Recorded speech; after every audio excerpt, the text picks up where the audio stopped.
আসুন আমরা আজকে থেকে ভারতের কয়েক পণ্য ক্রয় করব না। সরেন্দ্র বাবুকে বলছি, আপনাকে ধন্যবাদ জানাই। আপনি একটি মহান সুযোগ করে দিয়েছেন আমার দেশের মানুষের জন্য। আমাদের ভাইদের মধ্যে যতটুকু গ্যাপ ছিল আজকে সেটি পূরণ হয়ে গেছে।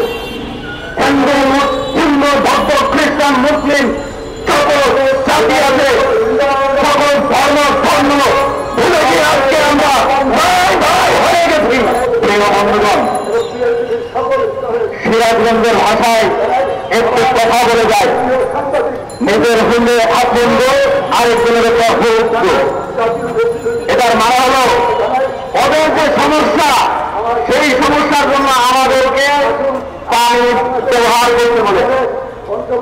ভারত তাদের নিজের দেশে সনাতন ধর্মের লোকদের নিরাপত্তা দিতে পারছে না।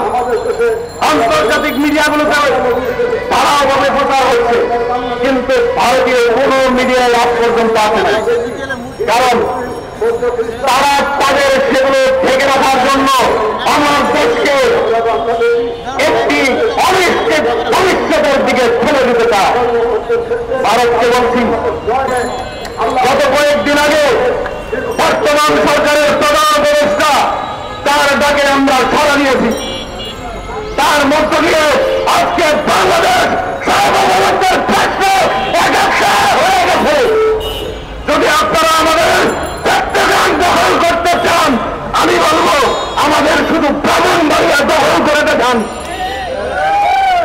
আমাদের ব্রাহ্মণবাড়িয়া দখল করতে আসছে নাসিরনগর থেকে টেকাদের হবে, আর সেই টাকার মধ্য দিয়ে সেভেন সিস্টার ভেঙে ভারত আত্মক্ষা হয়ে যাবে। প্রস্তুত থাকেন, প্রস্তুত থাকেন।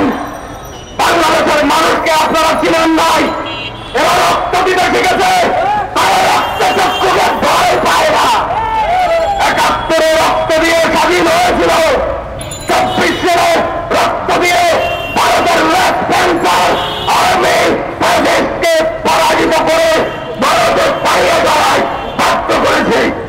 প্রিয় বন্ধুগণ, সর্বশেষ বলি, আমার সারা দেশের প্রত্যেকটি নাগরিককে বলি, আসুন আমরা আজকে থেকে ভারতের কয়েক পণ্য ক্রয় করব না। আমার দেশের পণ্য আমি ক্রয় করব, বৈদেশিক মুদ্রা আমার দেশে থাকবে, রিজার্ভ শক্তিশালী হবে, দেশ উন্নত হবে, ইউরোপ আমেরিকার থেকেও বেশি শক্তিশালী আমার দেশ হবে। সামরিক চিন্তা ভাবনা থেকে অন্যান্য যে সকল রাষ্ট্র বন্ধু আছে তাদের সাথে আমরা সক্ষতা করব। প্রয়োজন হলে চীন, জাপান, রাশিয়ার সাথে আমরা বন্ধুত্ব করতে প্রস্তুত। তবে ভারতের কোন আগ্রাসনে আমরা মাথা নত করব না। বাঙালি জাতির তীরে